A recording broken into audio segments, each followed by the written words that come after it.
you guys, it's May. So I have a bit of a dilemma on my hands. I'm receiving tons of messages with questions in regards to natural hair, and I wish I had the time to answer them all, but I just don't, unfortunately.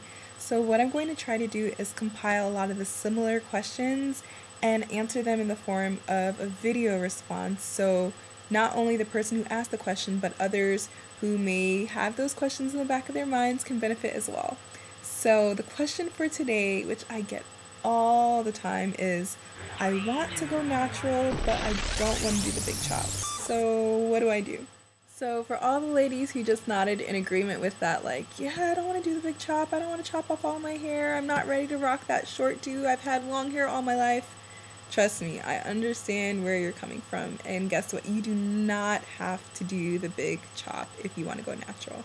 That's the way I decided to do it, but there are tons of other ladies out there who do long-term transitioning, which is basically, you let your hair grow out, and you get these gradual trims about every month, so you're not having to cut off, that 6 or 7 inches all at once.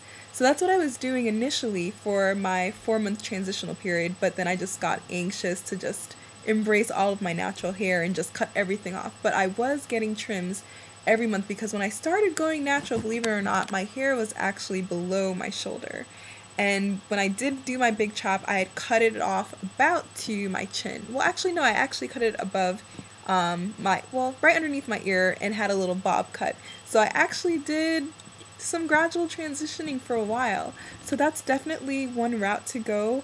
One thing I would recommend, though, if you're going to do the long-term transitioning, please be careful with your use of heat. If you're going to be transitioning for a long time and you still want to try and blend your natural hair with your relaxed hair, that could end up being a serious problem for you later.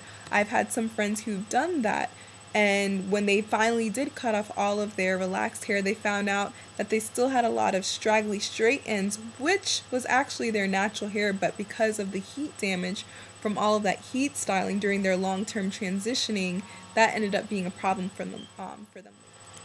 So if you don't want to incur any kind of heat damage, there are other styles that you can do during your long-term transition.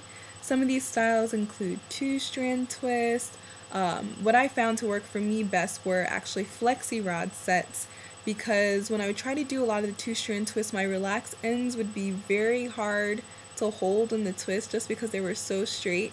So FLEXI-ROD sets are really cool for me, and they actually lasted a couple days. Like, I could wear a curly fro one day and then do some pinup styles with it later. So FLEXI-ROD sets, really cool. Another style that worked really well for me, though, was BANTU knots and BANTU knot outs. And if you just Google or YouTube any of these words, you will see tons of tutorials on how to do them.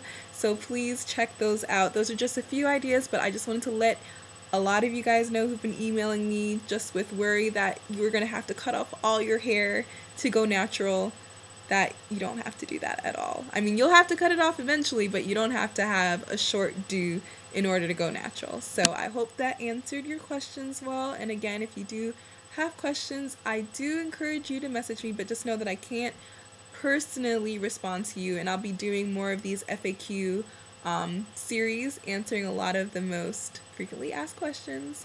And until next time, hope you guys are doing well, and I'll talk to you later.